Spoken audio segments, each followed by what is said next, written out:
Quando se pensa em educação infantil atual, muito se discute a teoria e a linha pedagógica a ser seguida. No episódio de hoje, o interesse é dar ênfase a um ponto anterior a esse: o alinhamento entre pais e cuidadores na hora de aplicar as intervenções de educação, principalmente na primeira infância.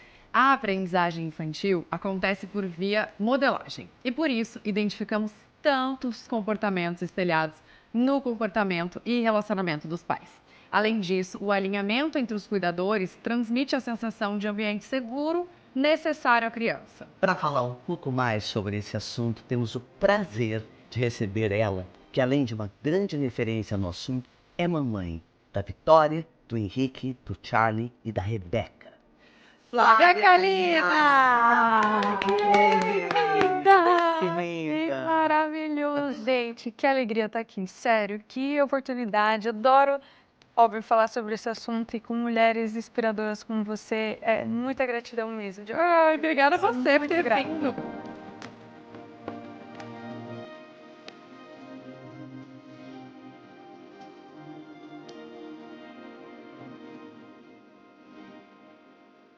Eu queria que você falasse um pouquinho da onde vem essa sua formação. Você é pedagoga? Não. Não. Eu não por formação. formação. Eu vou contar rapidamente o meu background. Eu fiz magistério, que é aquele curso normal, né? Sim. Que é o técnico, né, de professor. Então, podia dar aula até a primeira série, se não me engano. Mas isso lá atrás. Aí eu mudei para os Estados Unidos e eu fiz uma faculdade de técnica, Early Childhood Education, que são 2 anos. Para ter o bacharelado são 4 anos. Eu fiz de 2 anos, né, num technical college. Então, eu tenho uma faculdade técnica, mas eu não posso exercer, né, no elementary, acima de primeira série, entendeu? Então, o meu foco é mais educação infantil mesmo. Entendi.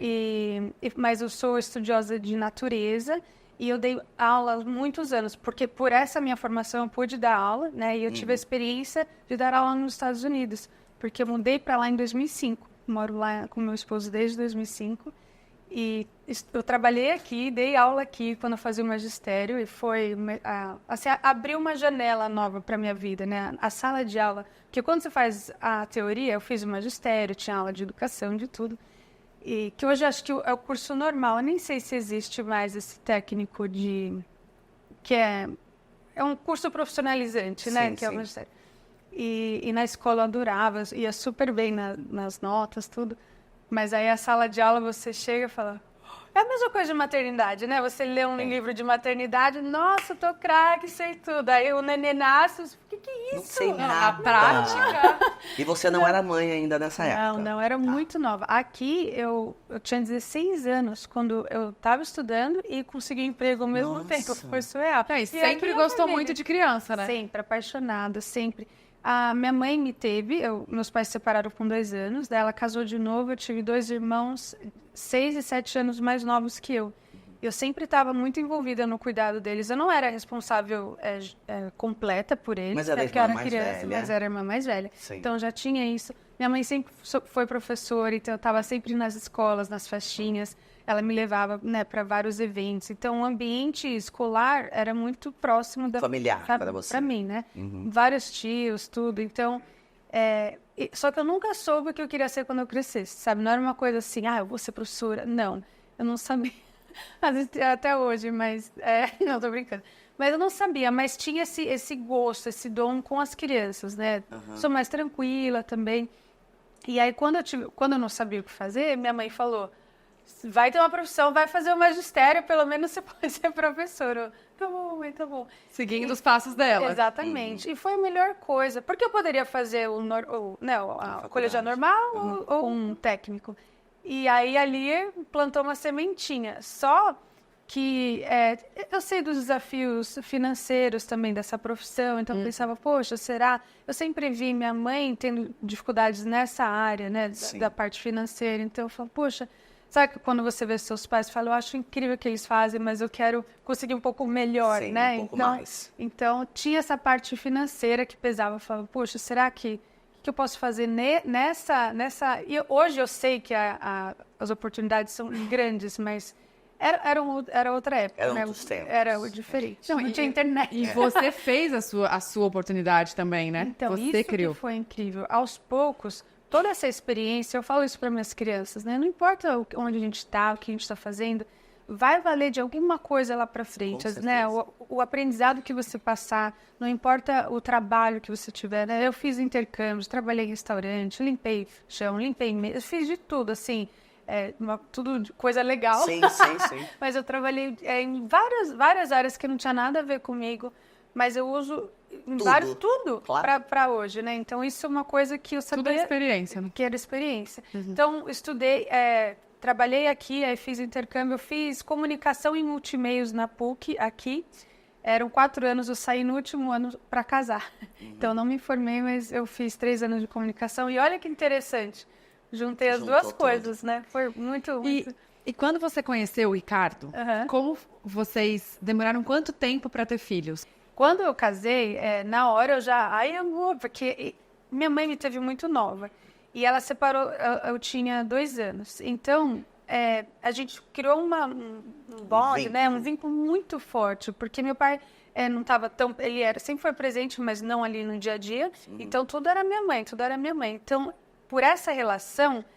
Na minha cabeça era sempre... Eu vi até a Cláudia falando, nunca pensei em ser mãe, né? Assim, no começo, né? Exato. E eu não, eu quero ser mãe, quero ser mãe. E aí, quando eu casei, acho que não conversamos muito sobre isso. Então, eu quero muito ser mãe, muito rápido, né? Dele, puxa, mas a gente acabou de casar. Eu falei, tudo bem. Esperamos 1 ano, eu consegui convencer, né? Ficar falando, ele, tá bom, fine. Só que, para nossa surpresa, começamos a tentar, passou 1 ano, e eu lia, né, que era normal, 1 ano, Claro. não acontecer. Apesar de que todo mundo à nossa volta engravida rápido, mas eu acho que é porque a gente quer muito, não consegue. A expectativa fica grande. E nisso Tem eu muito já a ver com a emocional, né? Super. Eu já trabalhando com educação, e como eu trabalhava nos Estados Unidos, mas era em escola de educação infantil, e lá também não se ganha muito bem nessa área. Então, eu fazia o bico de babá.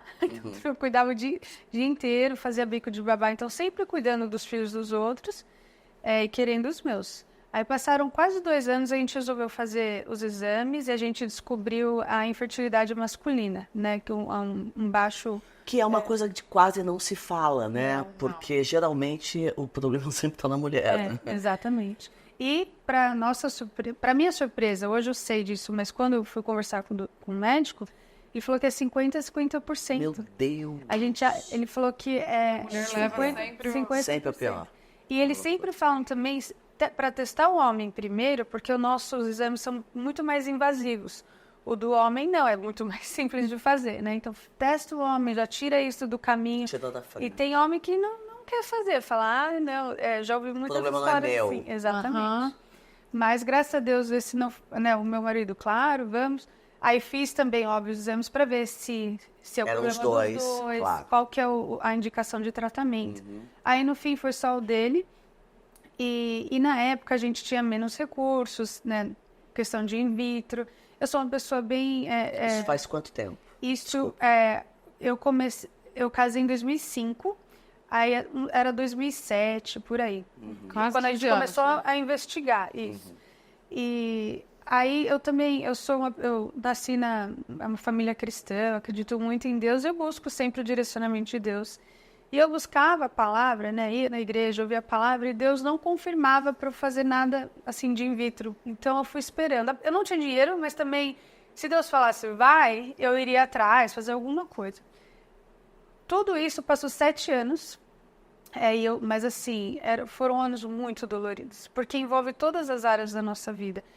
Pessoas que tinham casado próximo de nós não queriam ter filhos quando a gente começou a querer. Aí passaram 3, 4 anos, eles estavam prontos para ter filhos, tiveram filhos rapidamente, a gente ainda lá esperando. Comparação Nossa, 100%. E tem muito o difícil. psicológico, a questão financeira também. Tudo, né? Tudo. Nós tentamos 3 inseminações artificiais, que é um tipo mais, bem menos invasivo de se fazer, né?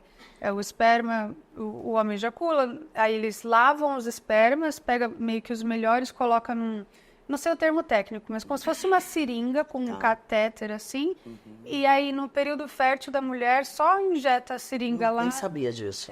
Essa inseminação artificial.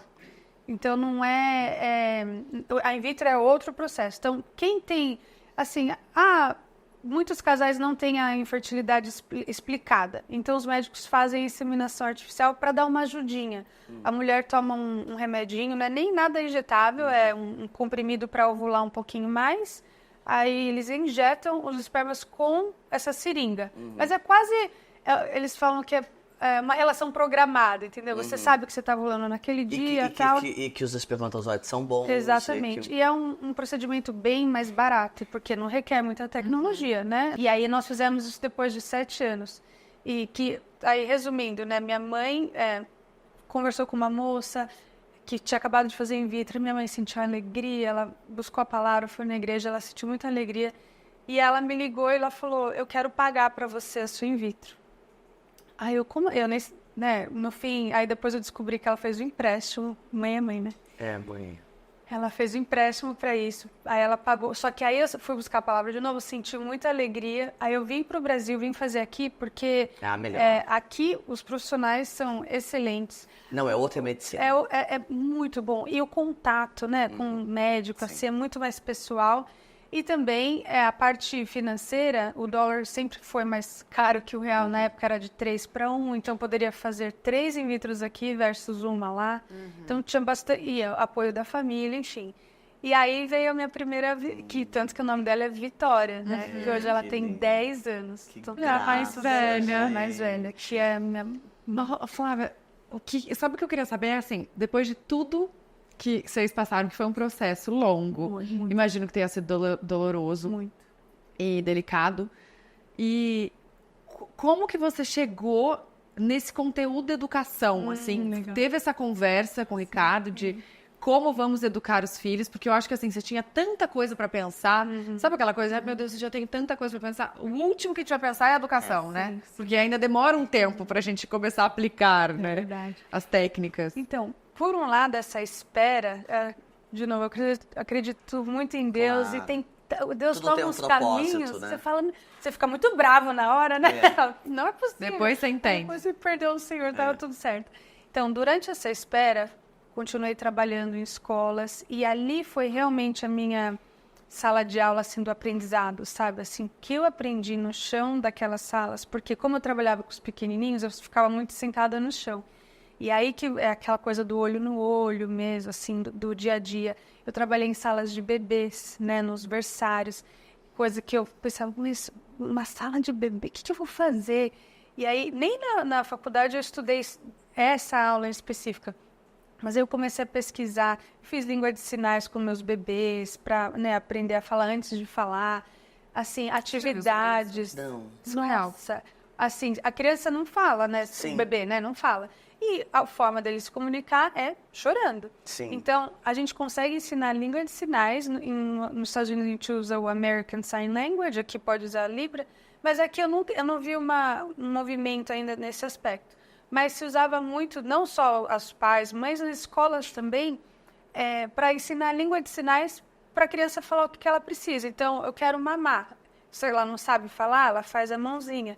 A minha filha, até a Rebeca, terminei. All done.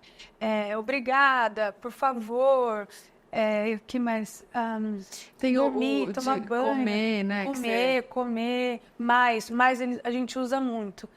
Que mais? Porque às vezes a gente não sabe se está forçando, se não está. Aí eles ficam, more.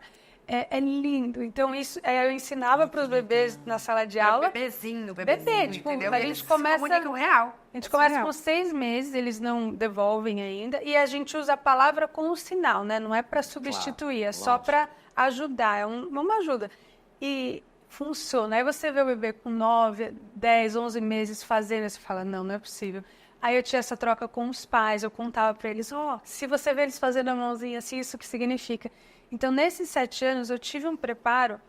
Óbvio, ser professor não é ser mãe, né? Não tem, é diferente as relações. Mas eu tive uma experiência que quando eu tive... Foi um laboratório, né? Foi, porque quando eu tive a Vitória, eu estava tão segura de muitas coisas, Porque até professor, por exemplo, de crianças mais velhos, não tiveram experiência com bebês. Sim. E os bebês são bem particulares, né? Assim, aí tem essa coisa da comunicação, de você entender, de você ouvir, de dar o espaço. Uma coisa que eu aprendi lá, gente, e eu tive um background de escolas Montessori, porque eu trabalhei em Isso escolas eu queria Montessori. saber. E lá, Depois eu queria que você me explicasse um pouquinho da educação montessoriana. Sim, então, e lá, uma das coisas que eu aprendi é o observar. A Maria Montessori, ela era uma educadora, foi a primeira médica italiana a se formar na Itália. Então, imagina, mulher naquela época, né? Ela foi muito... Só que sabe o que é interessante? Comecei a pesquisar sobre a vida dela. Ela teve um filho e ela não cuidou dele. Porque aí é mó dilema, a gente pode fazer vários episódios. Essa coisa do trabalho, né? Como que é ser uma mulher fenomenal fora da sua época e ser a mãe. Só que também acho que ela não ficou com o pai da criança. Então, e trabalhava muito, enfim. Então, ela revolucionou a educação. Só que ela não conseguiu aplicar em casa. Não aplicou em casa. E esse sempre foi meu maior medo. E aí, eu chego lá, mas então a Maria Montessori, primeiro ela desenvolveu materiais para crianças com habilidades diferentes, né? Então, com alguma dificuldade de aprendizado e tal. E ela viu que deu tão certo que daí ela começou a aplicar para todo mundo. Uhum. E ela criou, e na época as mulheres começaram a trabalhar fora também, aí ela criou uma escola chamada Casa del Bambini, que é a casa do bambino, né? Da criança. Da criança. E aí ela fez tudo pequenininho. Tudo, a mesinha pequena, para as crianças, para ser a cara terem das crianças. acesso. E eles, da autonomia, né? E eles serem contribuintes, não era o adulto fazendo nada por eles. Óbvio, só que o adulto tem um papel muito importante, que ele é o facilitador, né? Não é o adulto, não é... E hoje tem muita confusão disso, né? Deixa a criança ter autonomia, faz o que quiser. Não. É isso. O adulto, ele é a presença, né, de confiança, que vocês falaram, de segurança. Então, o adulto é extremamente necessário, só que às vezes a gente acha que é mais necessário do que a gente deveria Realmente ser, né? é. Então, o que eu aprendi na escola Montessori, que eu apliquei nas outras escolas que eu trabalhei e na minha casa, é o observar e ao dar o espaço e dar a chance, porque a gente subestima demais as autonomia, crianças. né? Autonomia. Então, nessa casa da criança, ela lava a própria louça. Óbvio que a gente acaba tendo que desinfetar tudo nas escolas, né? Não tem como. Mas assim, criança de 2 aninhos, gente, 1 aninho e meio, ela levanta da mesinha, pega o pratinho dela, vai, raspa o prato, lava, pôr a jaqueta, pôr o sapato. E as escolas Montessori são multi-etária. Então, a maioria fica de 0 a 3 anos juntos e de 3 a 6 anos juntos. A escola elementar, como é o primário, a gente... primário, acho que fica mudando. Aí também junta de 1ª a 4ª série juntos. Então, isso é fascinante. Eu não sei como. Gente, escolas, porque eu não sei como que não aplicam isso. É porque acho que tem... Que um estimula o outro, né? Pensa assim, todas as vezes que você ensinou alguém alguma coisa, você não aprende também? Claro. Não importa. Aqui, você... Óbvio. Toda vez que você compartilha a sua história... Você também está aprendendo sobre você mesmo, sobre a vida. Então, imagina uma criança de 6 anos, como ela vai se sentir importante, como ela vai aprender ajudando uma criança de 3 anos a fazer alguma coisa. E tanto na parte do dia a dia, né, na parte que eles chamam de vida prática, que é lavar louça, arrumar, varrer o chão, organizar, tanto na parte acadêmica. Então, ensinar uma adição para uma criança de 4 anos, ensinar a criança com 5, 6, ensinar uma letra, o som de uma letra. Então, quando eu vi assim, diante dos meus olhos, eu comecei como voluntária na escola, depois me contrataram como assistente, depois como professora principal. Mas ali foi, assim, uma janela que eu falei... Nossa, eu voltava para casa, tipo, eu quero mais disso. Porque eu via funcionar. E eu vi o respeito das professoras, uma fala baixa, mas com autoridade, não autoritarismo. Elas tinham autoridade, então elas falavam... tinha sino, às vezes elas faziam um som no piano, um tom mais agudo. Grave, isso. mais agudo. Aí as crianças já sabiam o que fazer. E Era também abaixar para falar com as crianças, para não ter essa diferença de superioridade, né? Demais. E até o tom de voz, quanto mais baixo a professora falava, mas eles têm que baixar o tom para ouvir, porque senão eles não conseguem ouvir. Claro. Então, ali foi, assim, o meu divisor de águas. E foi aí que eu falei, é isso que eu quero. Então, quando eu tive a Vitória, foi 3 ou 4 anos depois que eu abri o canal, eu estava pronta, já tinha uma comunidade feita. Óbvio, eu tive que fazer a transição. Teve gente que falou, mas agora só vai falar sobre isso, tudo. E não tem problema, as pessoas que não se interessam. Saíram. Mas quem gostava do estilo de vida, de como eu tinha para falar as coisas, ficou. E chegou muito mais gente, e eu trouxe uma coisa que nunca ninguém tinha visto. Essa coisa, né, do observar, de dar oportunidade. Aí eu fazia todas as atividades que eu fazia com as crianças na escola, eu comecei a fazer com a minha filha. E mostrar isso, mas de uma forma extremamente caseira. O Ricardo sempre viu eu trabalhando, né, assim, eu conversava com ele, só que ele não concordava com muitas coisas. Às vezes eu chegava falando de um aluno, aconteceu isso dele. Ele é... Por quê? Ele não era... Ele é da área de tecnologia, então... Só que no começo, o Ricardo, ele não concordava com muita coisa. Ele teve que ver, sabe? Ele teve que vivenciar isso comigo para ele entender, assim. Porque e não é culpa dele, não é culpa de ninguém. É como a gente foi ensinado por anos. Como a gente foi educado. Eu tive esse privilégio de ter os estudos, de ter a experiência na prática, de já ter... Né, exercitado isso antes. Imagina uma sala com 6, 7 bebês e eu tendo que fazer isso e para ter um certo controle, né? Porque às vezes alguém fala, mas perde o controle, as crianças vão fazer o que quiser. Imagina isso numa sala de aula, você não pode. Então você tem que ter essa autoridade. Vamos lá, agora a gente vai fazer isso, mas também dar espaço para eles, porque as crianças são fascinantes. Então, eu e o Ricardo, às vezes Agora não mais, mas antes aquelas coisas de... Quando ele não me escutava, aí eu achava um artigo que não era eu que estava falando. Mas nunca fui eu que inventei, né? Sim, é porque a coisa que eu... Tava embasada. Dá aquela compartilhada? Isso, aí... olha esse artigo, olha esse vídeo. Não fui eu que falei, tá vendo? Porque tem uma coisa de respeito à criança quando ela tá brincando, por exemplo, né? A gente interfere muito no raciocínio da criança. Então a criança tá ali, num cantinho, quietinha, concentrada naquilo, e você quer chamar a atenção da criança porque você tá achando que tá meio boring aquilo. Não tá. Ela tá no mundo dela, ela tá ali, e você tem que assistir, esperar, respeitar. Ela pode ficar 2h30 ali naquele cantinho, tentando enfiar aquele negócio no buraquinho, que aquilo tá sendo a grande diversão dela. Na real, não vai ficar 2h30, fica um pouco já, né? Porque não, mas às vezes tem uma coisa mesmo de você falar, gente, mas a criança tá quieta horas, agachada de cócoras, sabe? Uma coisa incômoda. E ali naquele buraquinho, e você tem que respeitar. Não, você fica assim, julga pelo que filho, a gente tá sentindo. Luca, olha, a mamãe tem uma coisa mais interessante. Não quer, entendeu? Ele tá ali na onda dele. Então tem uma coisa muito de respeito ao que a criança quer, e ela mostra o que ela quer. Exato. É a gente que... Você sabe que eu já falei várias vezes do Osho aqui, né? O Osho tem um livro chamado A Nova Criança. E ele tem muitos capítulos de 0 a 15 anos. Ele então comenta sobre a educação. Claro que a educação deles na Índia é completamente diferente da nossa daqui. Sim. Porém, ele fala coisas muito interessantes, né?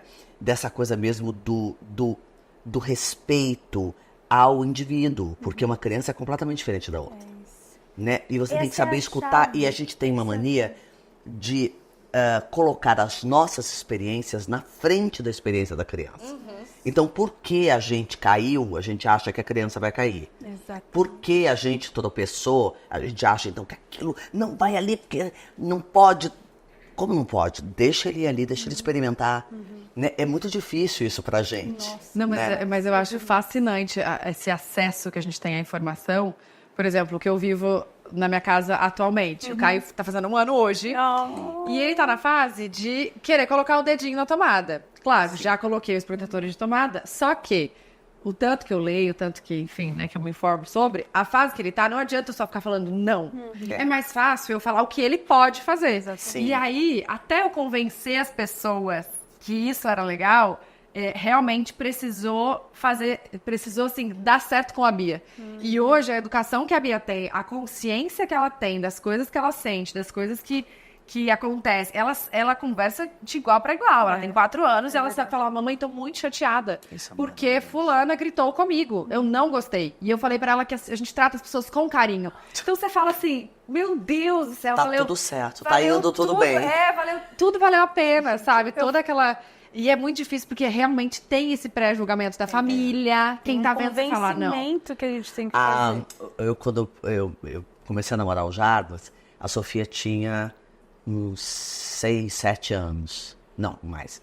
Uns 7, 8 anos. E ela um dia chegou e falou, mãe, eu preciso marcar com a minha terapeuta, com você junto, porque tem umas questões que a gente tem que conversar. Nós 3. O Jarbas ficou simples, tinha que conseguir formular essa frase com 40 anos. Essa menina tá com a vida ganha. Onde eu me meti? Que é maravilhoso, Sim, né? maravilhoso. Porque, puxa vida, já tá com a vida ganha. Maravilhosa. É igual a Bia. Eu penso isso, que se a gente tivesse essas ferramentas, né? O quanto a gente não teria se negado, não teria ficado com dúvida. Será que o que eu tô pensando é certo, né? A gente se poda tanto. Acho que mulher ainda também, né? Se eu poderia ter falado, poderia ter expressado.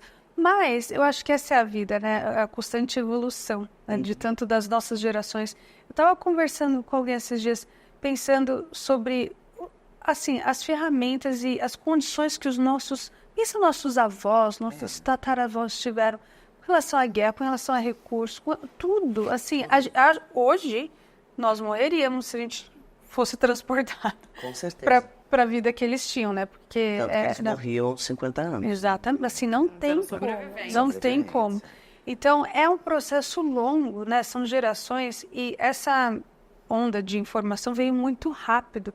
Então, ainda existe a nossa geração que ainda está tendo... É que a gente já está mais avançado porque fomos atrás, pesquisamos, mas não se vê ainda esse resultado que todo mundo fica cobrando. Quero ver como vai ser quando essas crianças...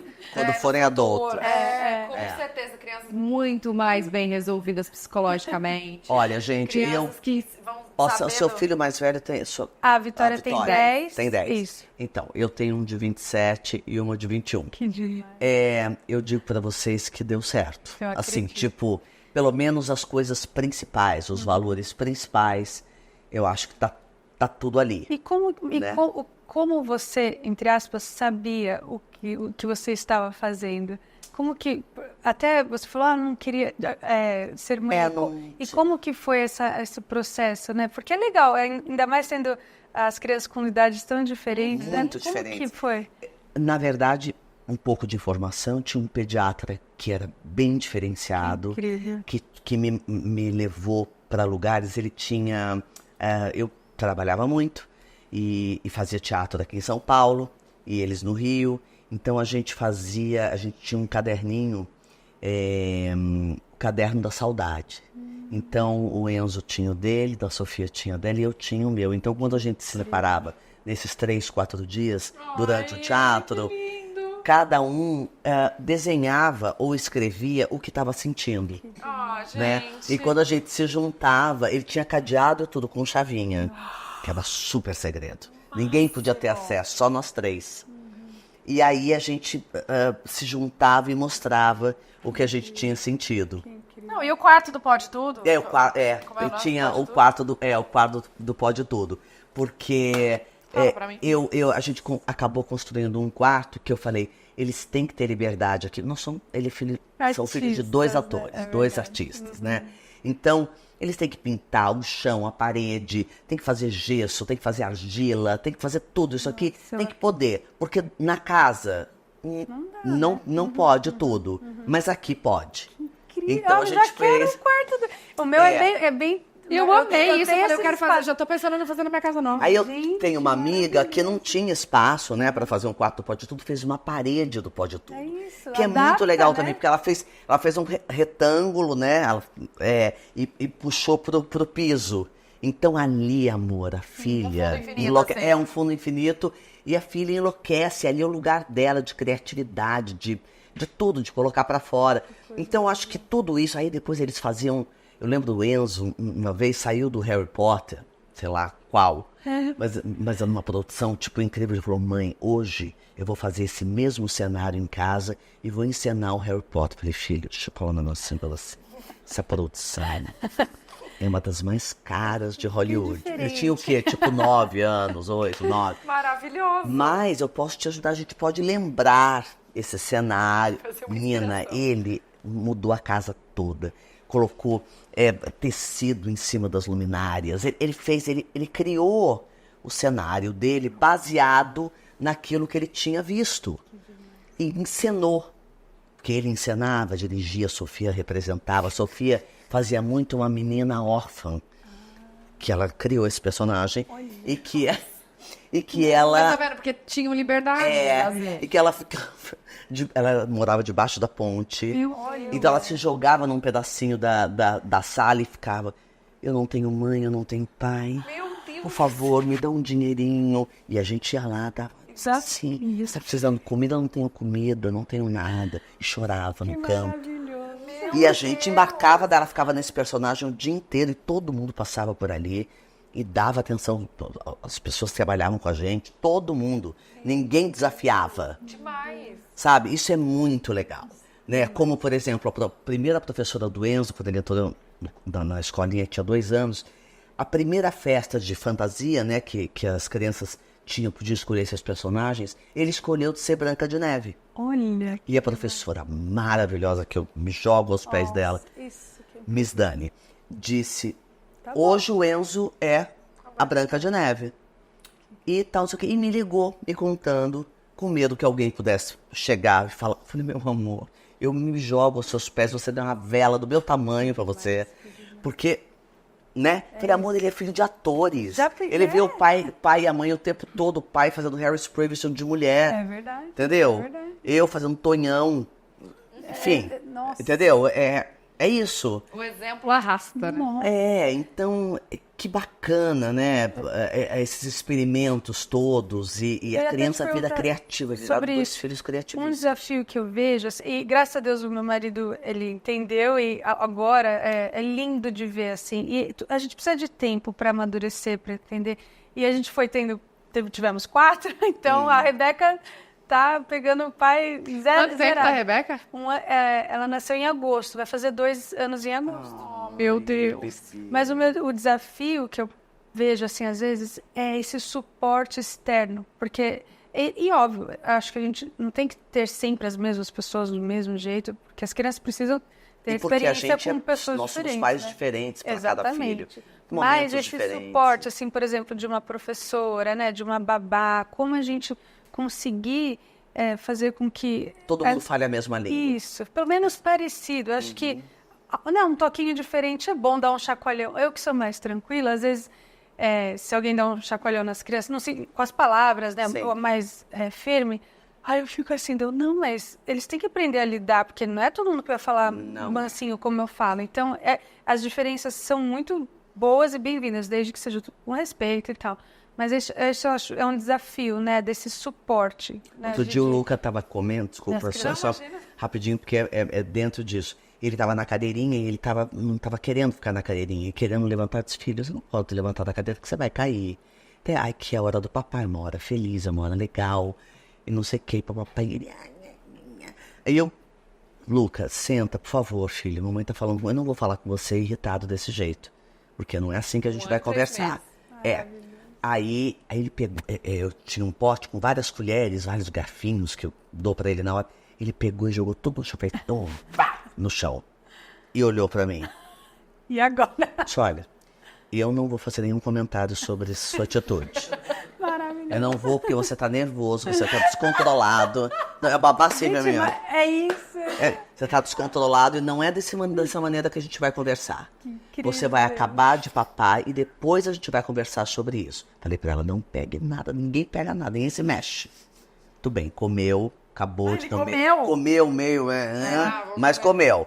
Aí eu falei, agora é a hora de sair da cadeirinha. Tirei a cadeirinha e falei, agora você vai pegar todos os garfos e as colheres que você jogou no chão. É você que vai pegar. Aí a gente tem uma musiquinha que é guarda bem direitinho, pra guardar sempre as coisas.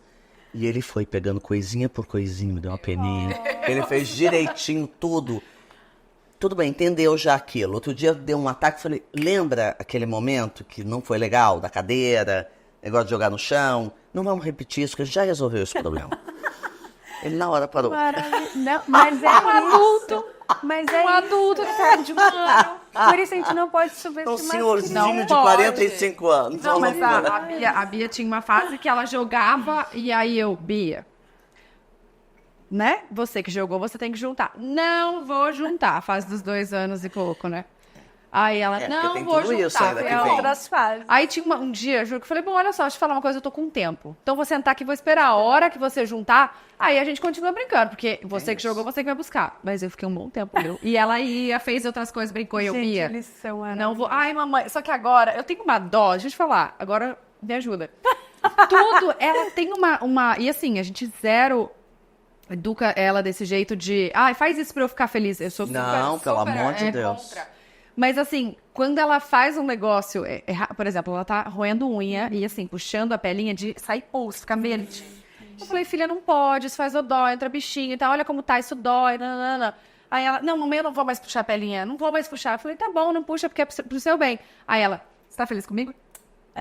Assim, ó, Porque a aprovação. Você tá feliz comigo? E toda hora, e rindo, e eu, Bia, Não é, não é é pra eu ficar comigo, feliz. você que tem que estar feliz. Você tá feliz com a dor? Ah, não. Não, tá doendo. Aí ela fica meio, não, tá doendo. Aí eu, então, é pra você, eu tô te falando isso pro seu bem, não é comigo. Ah, tá bom. Aí qualquer coisa, eu, Bia, não é assim que joga, você faz... Ela junta, você tá feliz comigo? Aí eu, Bia, toda hora eu tenho que estar falando pra ela que não é comigo, é muito doido isso. E a gente nunca falou isso pra ela. Mas ela vai entender Sim. uma hora. Daqui a pouco, né? Vai. E eu tenho o mesmo desafio em casa, mas o que eu acredito, e talvez psicólogos poderiam explicar melhor, é que o que a criança mais valoriza é o nosso relacionamento. Então, no pouco entendimento dela, normalmente está tudo bem. Como a gente tem a maior parte das experiências positivas, eu acho que a negativa está pesando mais para eles.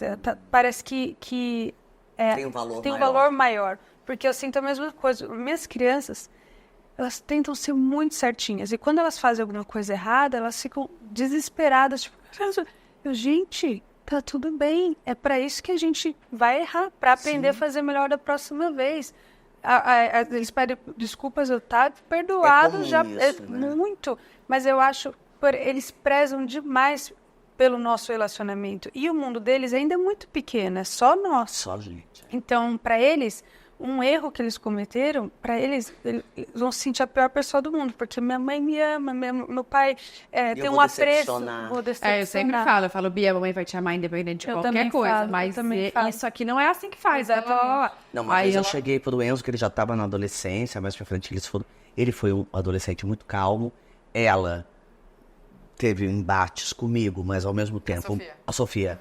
Mas muito calma também, assim, eu tô falando do social, do geral.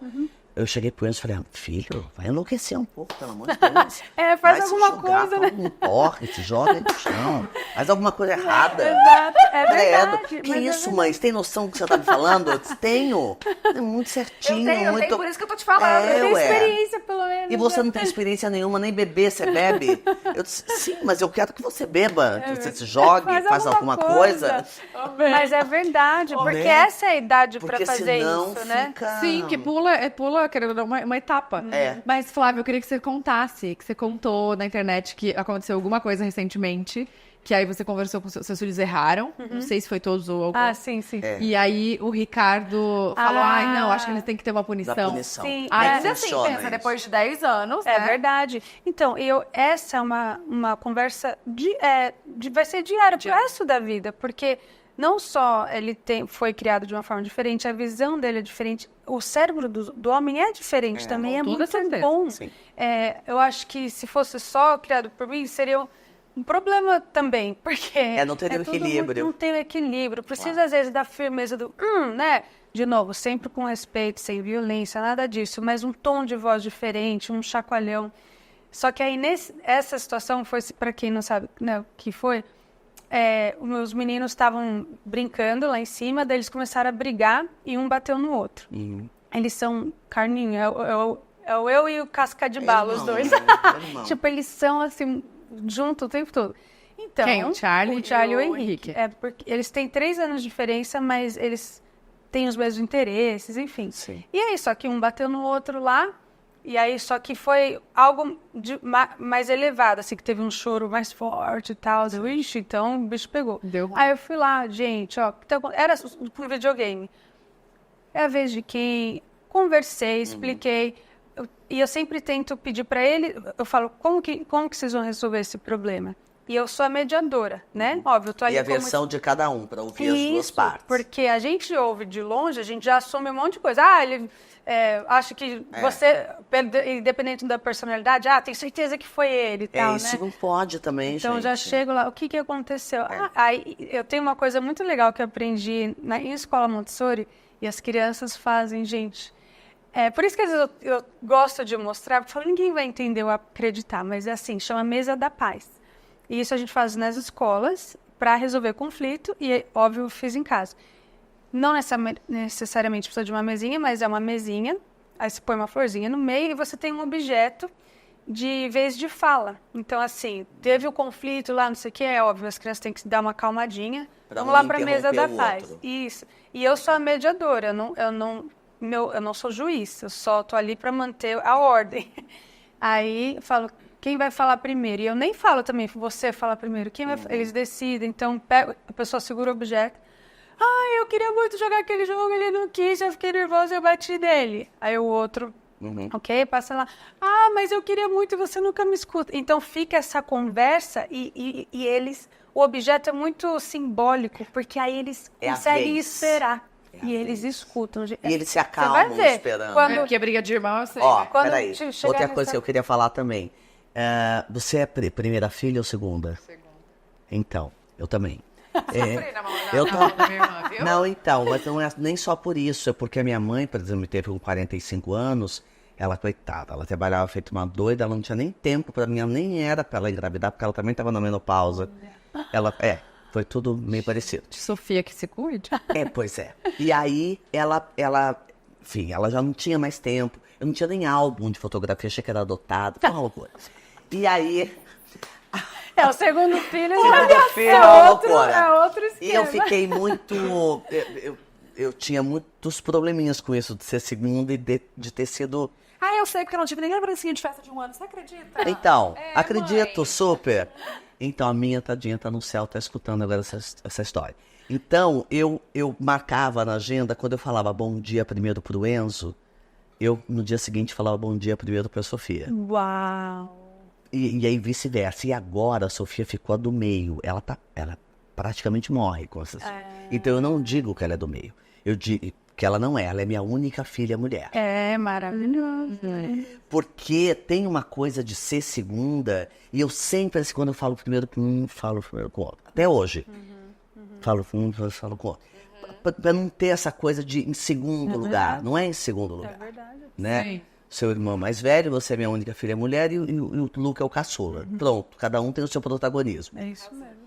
Né? É difícil lidar com isso. Nossa, e as personalidades, as necessidades. Então, essa Mesa da Paz é muito legal de observar como cada um recebe a fala do outro, resolve o conflito. Resolvem sozinhos? Resolve sozinho. Aí chega... E eles ficam falando um com o outro.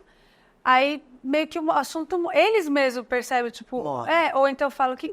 Aí eu falo assim, você quer falar mais alguma coisa? Eles, não. E eu não falo para pedir desculpa. Porque eu acho que a gente tem que aprender a pedir desculpa. Não tem que ser forçado a pedir desculpa, né? Então, quando eles estão resolvendo, às vezes eu pergunto, o que você acha que você poderia falar para o seu irmão se sentir melhor? Tem alguma coisa? Às vezes eles falam, não. Eu falo, tá bom. Às vezes falam, desculpa. Mas porque eles viram a gente modelar outras situações. Até eu Mas e tenho Ricardo certeza que dá um tempo, eles vão lá e falam desculpa. Fala, fala. provavelmente. Não, mas fala. E aí, nesse dia, foi resolvido muito rápido. Eles brigaram, um bateu no outro, o outro ficou chorando. Então, óbvio. Mas o outro provocou demais. Óbvio que violência não pode. Mas, às vezes, quem bate é porque já está no seu limite, né? Falando de criança, né, gente? Pelo amor de Deus.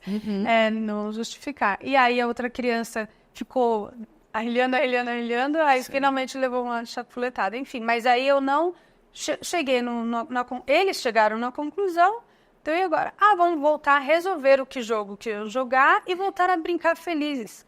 O meu marido ouviu de longe a dinâmica, ele estava ouvindo, aí eu desci dele, viu, eu acho que tinha que punir de alguma forma. Para ele, eu tinha que ter desligado o videogame, porque rolou briga, então tira o videogame.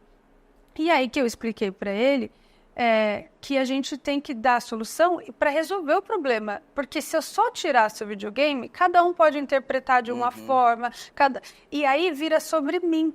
Eu acho que eles ficam com raiva da mamãe que tirou o videogame. Não foi resolvido o conflito entre eles. Agora virou o foco.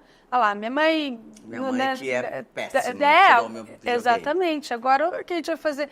E eles vão brincar rapidinho daqui a pouco e vão esquecer. Então, sempre para mim, assim, o que eles têm que aprender se eles estão brigando?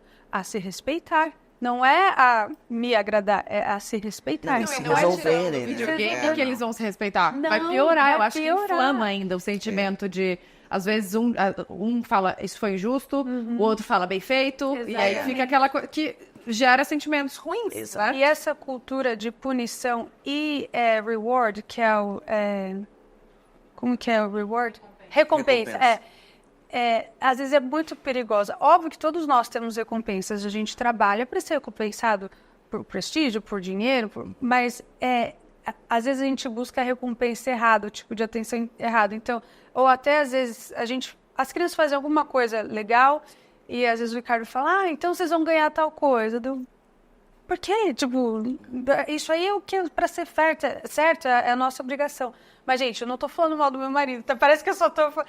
mas é normal discordar. É discordar. E às vezes, e ele também, às vezes ele... eu sou muito branda e ele fala, não, Flávia, isso a gente precisa ser firme e consistente. Porque, sei lá, a gente fala, vamos terminar a hora de tecnologia às 4 da tarde. Aí, às vezes, eu tô meio assim, e eles já abusaram em outras coisas. Eu, deixa o amor dele.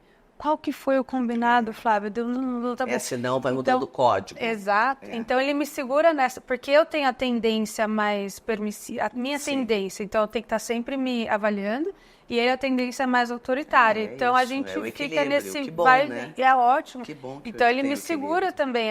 Flávia, o certo é certo, combinado. Não, tá bom, porque às vezes eu acabo, mas cuida. A gente fica com tadinho, né? Então, mas eu acho que esse diálogo, de uma forma saudável, é muito importante. Mas você sabe que o pediatra dos meus filhos, o primeiro, que é o Dr. João Maurício, ele criou uma tabelinha de ônus e bônus, que é uma coisa que você vai levar para a vida, né? Se você constrói daquele jeito, você tem um ônus daquilo que você construiu. Se você constrói de outro jeito, você vai ter o bônus daquilo que você construiu. A vida é assim. Não é o bônus de presente ou o bônus de coisa. É o bônus... É a consequência daquilo, entendeu? Consequência natural. Isso. Né? Não é presente, não é material. Na verdade, é consequência. Exatamente isso. Então, desde pequenininhos, às vezes a Sofia vem e fala, mãe, eu não sei o quê, porque agora não deu certo. Eu falei, mas você construiu desse jeito, aí escolha sua, você tem 21 anos. Prova, sim, mas você não estudou, então a consequência do negócio. Não tem o que fazer, a escolha é tua. A minha mãe sempre me deu essa visão. Essa liberdade mesmo de... Nunca existiu, tipo, eu preciso ir à aula porque minha mãe me obrigou. Ela nunca obrigou. Ela sempre falou, quer faltar? Falta. A responsabilidade é toda sua, eu não tenho nada a ver com isso. Em um segundo eu levantava e ia pra escola. Um segundo eu falava, eu vou aguentar essa responsabilidade sozinha? Não vou pra aula. Então, sempre teve, o lema era liberdade com responsabilidade. Faça o que você quiser, mas aguente as suas escolhas, as consequências das escolhas. Claro. E eu acho que isso foi muito bom, assim tudo na minha cabeça, na minha mentezinha aqui, tudo que eu penso, eu sou muito racional nesse sentido, sabe? Eu penso, eu vou fazer isso. Quais são as consequências? Quais são as... Legal, não... Tá, sempre coloco na balança, consigo ter esse discernimento de entender para que caminho ir, sabe? E a consequência natural. Às vezes a rejeição que eu recebo nas minhas redes sociais é assim, precisa ter algum tipo de consequência, precisa ter acontecer alguma coisa. Eu falo, vai acontecer, eu não preciso infringir a dor na criança que não tem nada a ver com o que está acontecendo, sei lá, bateu no irmão, vai ficar um mês sem assistir televisão. O que tem a ver uma coisa com a outra? Ele não vai, então a consequência é natural. Se você bater no seu irmão, ele não vai querer mais brincar com você. Ou ele vai te bater de volta. Vai bater de volta. Então, acho que esse é o desafio. Só que é desafiador demais, gente. Na porque hora uma do palavrinha errada que você fale, amor. Você muda a cabeça da criança e você embute ali um trauminha, uma coisinha. É uma palavrinha errada na hora errada. E assim, nós somos difícil. a maior autoridade para os nossos filhos. Tudo que a gente fala é 100% verdade. É um peso muito grande. É muito grande. É um peso. É difícil. É peso mesmo. E eu percebo isso com os 4. E com você tem 3, agora você tem 2. Você vê a diferença de personalidade. Não chega não. Nem eu que fico aqui me gabando, ela passou de mim. E eu de 2 só. E as diferenças de personalidade você já deve sentir. Nossa. Você também, com um bebê assim, como você fala, como cada um... Você fala a mesma coisa. Eu brinquei, eu dei um sermão nas crianças um dia, e aí cada um... A mais velha ficou, tipo, entendi, obrigada, vamos seguir. O segundo ficou arrasado. Mas assim, tipo, acabou com a minha Canceriano? vida. O terceiro... Provavelmente. Pior, não, que é outubro 16? Libra. Em Libra também. Ele é muito sensível. Sim, muito sensível. Libra. Aí o terceiro, ele fica estressado, ele dormiu. Tipo, eu não vou lidar com essa situação, dormiu. Então, assim, e foi a mesma fala pra todo mundo. Então, você imagina, não é cada simples reação, assim. Não é. E foi a mesma fala, eu juntei o grupo e falei, olha, é o seguinte, isso. Aí, cadê o... Isso ok. Aí, então, teve que ter um pós-sermão. Pra cada um individual. Um acolhimento. Não, e sabe que a Bia, ela tem um negócio que é muito... A gente nunca gritou com ela. Só que a voz do Júlio é muito mais alta, é muito mais firme. Com certeza. Muito mais, imagina. Sim. Homem. E aí teve eu não lembro o que foi, que ele falou, ela tava naquela coisa, sabe aquela coisa que não tem fim? E aí querendo, ela tem uma questão com comer doce, né? Que a bichinha doida. Então, segurei até os 2 anos e não sei quanto, mas agora, imagina se eu não tivesse segurado antes. E aí ela pode comer doce no dia da família, que é sábado e domingo. Então ela fica, hoje é dia da família, hoje é dia da família, hoje é dia da família. O tempo inteiro ela quer saber se é o dia da família. E aí eu já fiz um quadro, falei, não, hoje é segunda, hoje é terça e tal, não sei o quê. No sábado, no domingo e tal. E aí ela fica, só que aí a gente já combinou que é um doce. Só que, amor, ela quer comer 3 sorvetes, não 4 picolés, 5 chocolates. E eu fico enlouquecida, porque ela fica o dia inteiro me pedindo comida. E eu, Bia, calma! Chega uma hora... E aí ela tava nesse negócio, a gente tava o dia inteiro já aguentando, né? Não, eu quero isso, quero aquilo. Aí eu, Bia, respira fundo. Isso não tem negociação. Você já comeu um chocolate, um pirulito e um sorvete. E já chega, porque eu cedi das outras vezes, porque eu já não tava aguentando mais. Falei, eu não vou ceder. Isso não tem negociação, acabou. E aí ela ficou, que não sei o que, quero doce, quero doce, quero doce. E aí o Júlio falou, Bia, chega! Nossa, isso foi o fim. Acabou com ela. Meu Deus, eu tô muito chateada. Ela falou, Tô muito chateada. eu não gostei, é muito feio isso. Começou a dar um sermão, né? Ele assim, ele ficou assustado. E é o que eu fiz. Gente. E ela, você me bateu! E ele, onde que eu... Quantas palavras. Bateu no coração, Porque ela, acho que nunca ninguém gritou com ela. E aí, como ele falou alto, ele falou, Bia, chega. Tipo, foi uma coisa meio... Tipo, Mas assim, foi zero. E ela, você não acredita, é muito feio. Não sei o que. E eu, meu Deus do céu, aí ficou aquele caso, eu não sabia o que fazer, eu queria rir. O Júlio ficou chocado, ele falou, ainda bem que você tá vendo que eu não bati, porque ela ia falar e eu ia acreditar. Ele falou, eu não sei o que eu faço. Eu tô quase acreditando que eu bati nela, né? Aí eu, Bia, aí eu esperei e tal, aí ele foi, me dá um abraço, Bibi tá aqui, não sei o que, aí acalmaram e tal, os ânimos. Aí eu falei, Bia, mas o que foi? Vamos conversar, o que você não gostou? Aí ela, ele não pode falar assim comigo, isso tá muito errado, não sei o que. Maravilhosa. Meu Deus. Toda organizada já. Não, você tem ideia. Não, Incrível. Que é, e aí é aquela coisa, não existe isso, ninguém grita e tal. E toda vez que ela grita, eu falo, aqui nessa casa não é permitido gritar. Quando você fala baixo, aí a gente conversa. Em 1 minuto ela fala baixo. E aí, quando teve esse tchan do Júlio, que foi zero. Gente, zero. Ela ficou muito chocada. Muito chocada. E aquilo pra ela foi... Eu acho que também ela já descontou essa frustração de que não tinha doce. Já tava vou vindo, jogar né? aqui. Claro. Já Vou tava jogar. vindo. Mas é muito doido. Deixa eu fazer um drama aqui que tá difícil pra mim. Claro. Vou inverter a situação. E aí é muito doido quanto... Realmente, eu acho que o ambiente em casa não é um ambiente de grito, não é um ambiente de pressão, de briga. E, pelo contrário, graças a Deus, lá em casa é muito animado, muito, né, muito pra cima o astral. E ela é assim... decorrente disso tudo. Claro. E aí, quando tem aquela coisa...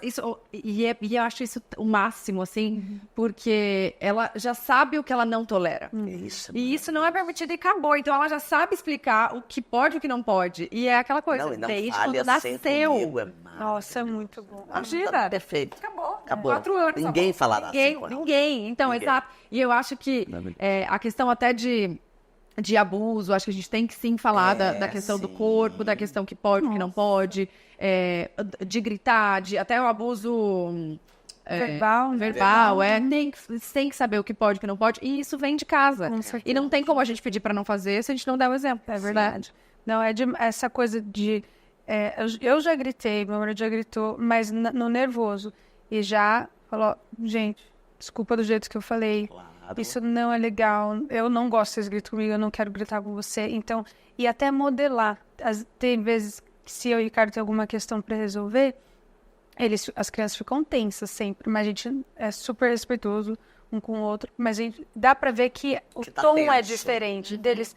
Tá tudo bem, eu falei, gente, tem hora que conflitos vão existir e eu preciso conversar com seu pai. E às vezes eu gosto de brigar, entre aspas, resolver os conflitos na frente deles, dependendo do assunto que for. Uma coisa boba, a gente marcou de estar no lugar, não vai dizer que... Para eles também ter algum repertório de como resolver conflito, né? De como lidar. Também de ver que não tá tudo que não sempre incrível. E aí, isso, é viver a realidade. Claro. Não vai ser perfeito. Isso é vida real. E uma coisa que eu tô sentindo, que me preocupa um pouco, e eu tenho que trabalhar com as crianças, porque na nossa realidade, né, como você falou, é um lar de paz, é um lar mais tranquilo. Então, quando acontece alguma coisa fora, eu sinto que eles ficam muito tensos.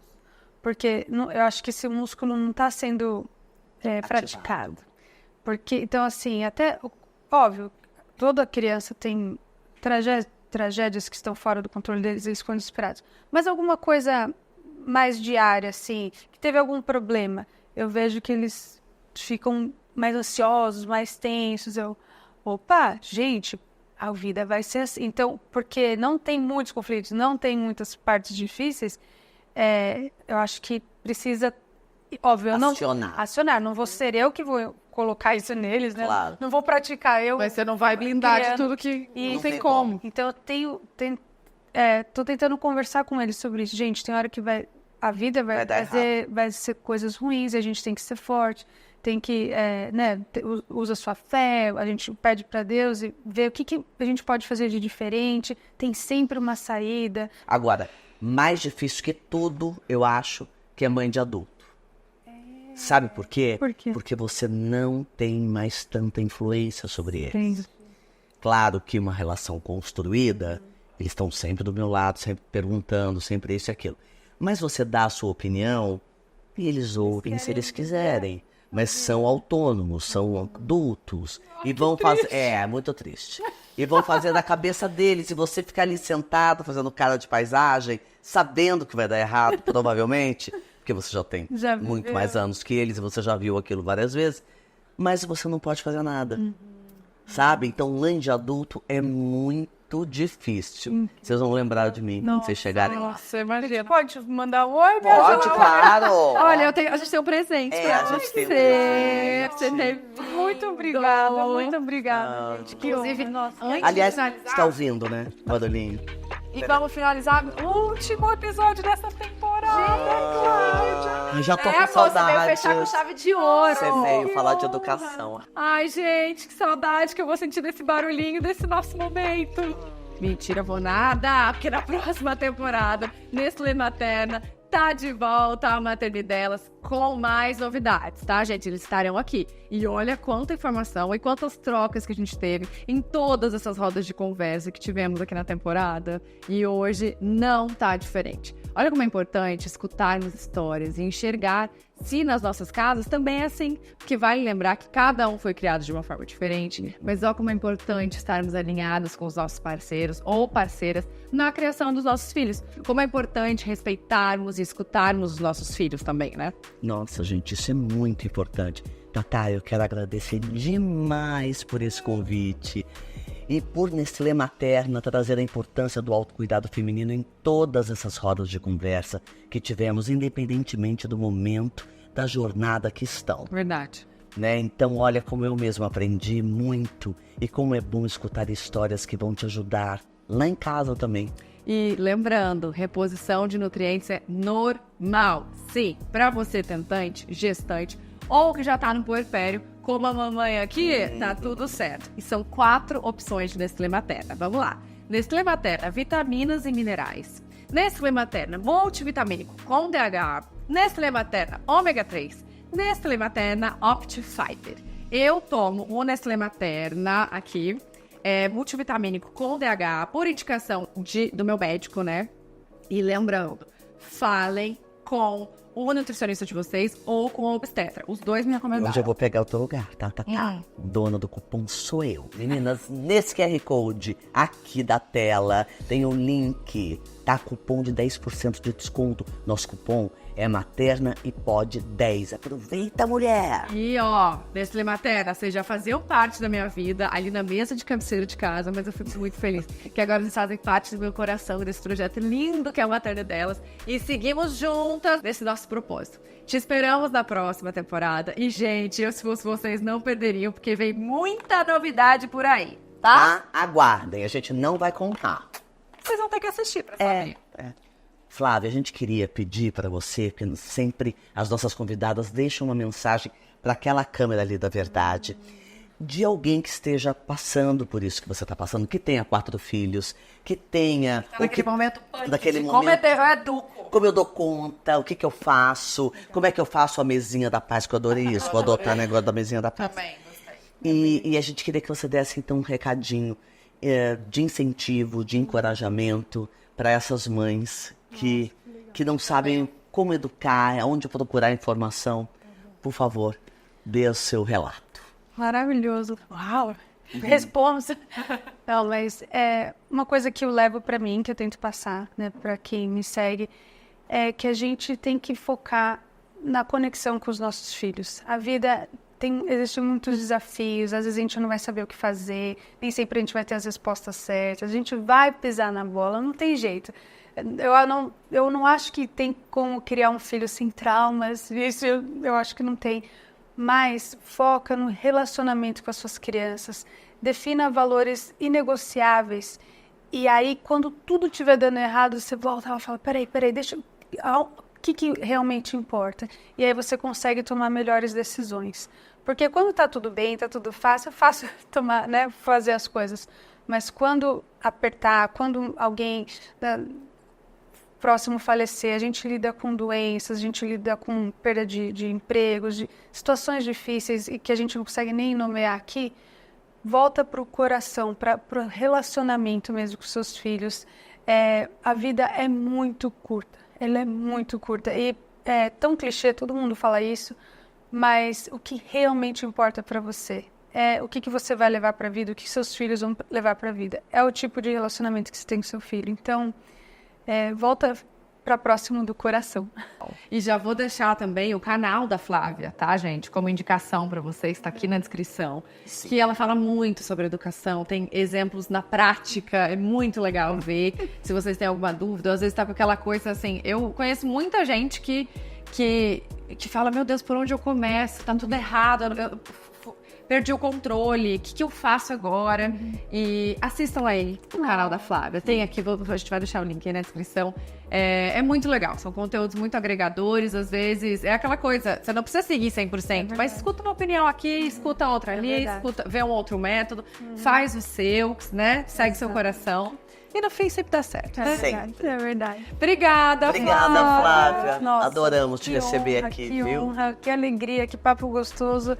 E eu sempre levo um quentinho no coração. Obrigada, muito Obrigada obrigada. a você. Maravilhosa. Obrigada, Ai, amiga! Eu amei, amiga. Vocês são amiga da Cláudia Raia? Eu sou. Então, a gente é amiga. E você não sabe, ela é atriz, tem DRT. Você acredita? E você sabe alguém sabia? contrata. Imagina alguém me contrata. Eu acho que pode rolar, sabia? ser, né? Hein, Tô aqui gente? disponível. Vamos! Olha que mulher espetacular, Ai, ó, deslumbrante. maravilhosa. Ei, gente, foi muito legal essa Obrigada. temporada com vocês. Eu amei. Obrigada, Cláudia. Amei, adorei. E se inscrevam no canal, deixa aqui nos comentários quem vocês querem na próxima, se vocês querem uma próxima, quem vocês querem na próxima, de convidada. É, de convidada. Convidada. É, e tá? se vocês gostaram da nossa parceria, sim, essas coisas, né? aí, tá? Deixa aí, deixa tudo que a gente beijo! adora ouvir. Tua opinião. Beijo, tchau.